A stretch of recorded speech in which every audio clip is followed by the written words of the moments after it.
Real Madrid captain Sergio Ramos will be leaving the Spanish Giants after 14 years at the club.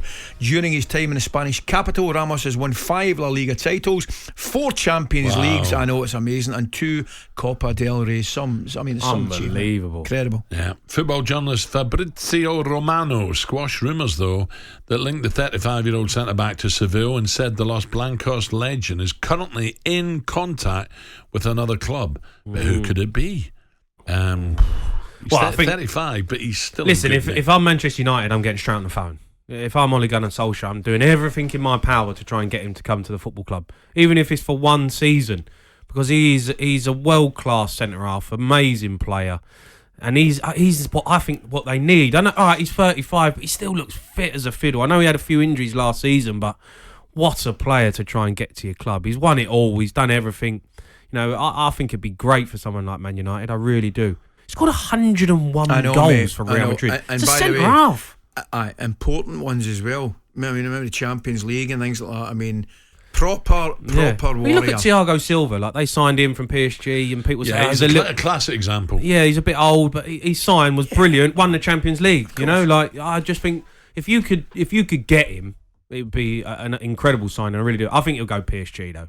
Do you really? I mean, it's be great to see him here though, wouldn't it? I'd love to. Absolutely love to see him at Man United. I really would. But I can't. I just don't know if they. Ali, would you think he'll go? I don't know. I'm with Jamie. I would love to see him here, particularly Manchester United with Maguire. I mean, that would be tremendous. Listen, guys, 35. It's oldish now, but it's nothing really the way the boys look after himself and the condition that the lads are in. So another couple of years in him, that experience. You know what I mean? He's one of these guys. You talk about centre-backs nowadays, Al, Jamie, he's one of those lads. If you're in his team, you look across the dressing room and you think, that'll do. There was 2 good ones last night though, wasn't there? Italians. Oh, absolutely. Exactly. Look, and they're old as well, you know. Like I think when you're centre half, if you got a brain, you can, you know, like you can play your way through it. You don't have to have pace. If you're first yard's in the head, it's in your head, you know. And players like him with the experience that he's got, he's great on the ball. He's a winner. He's a leader. I'd love to see him at Man United. I really would. I don't know if they're interested in him, but I think they should be. Well, the only thing you can say, 35. Would you buy someone at 35? We ain't got to buy him, have you? He's a free. He just comes in a free. You get him on a free. You're paying big wages, but you know, it's invaluable for me that I think it depends what he wants to do as well. You know what I mean? Clearly, if he's still got the hunger.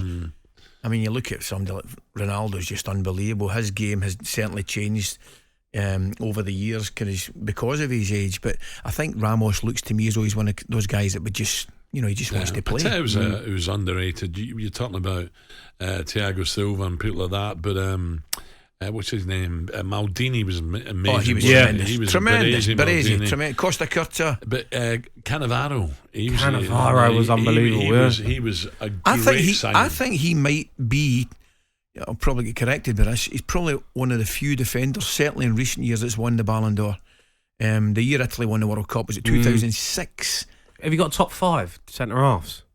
Baresi and Maldini will be 2 right away, and Jurgen Kohler would be 3. Yeah, see, they're a little bit out of my generation, aren't they? I'd say Rio Ferdinand and John Terry are in mine.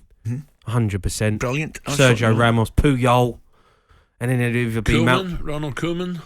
Again, a little bit older. Yeah, it's just older than me, you know. I'm just a bit out of my I time. I played against him in my debut for Scotland in '86. Koeman, in Eindhoven against Holland. Stam, he was solid, wasn't he? He's not on John Terry's though, and Rio's level. Rio Ferdinand and John Terry for me are unbelievable. They don't get the plaudits I think they deserve. Yeah, like they were unbelievable centre halves. They just carried teams. They did, especially John Terry. So, I'll just name but a few: Maldini, Baresi, John Terry Ferdinand, Cannavaro, Silva, Beckenbauer. If you go back, Koeman, Vidic, people like that. Vidic is an interesting one with Rio. The two of them were brilliant, eh? Yeah, you know, no one ever mentions, and I can't. It's madness. Vincent Kompany.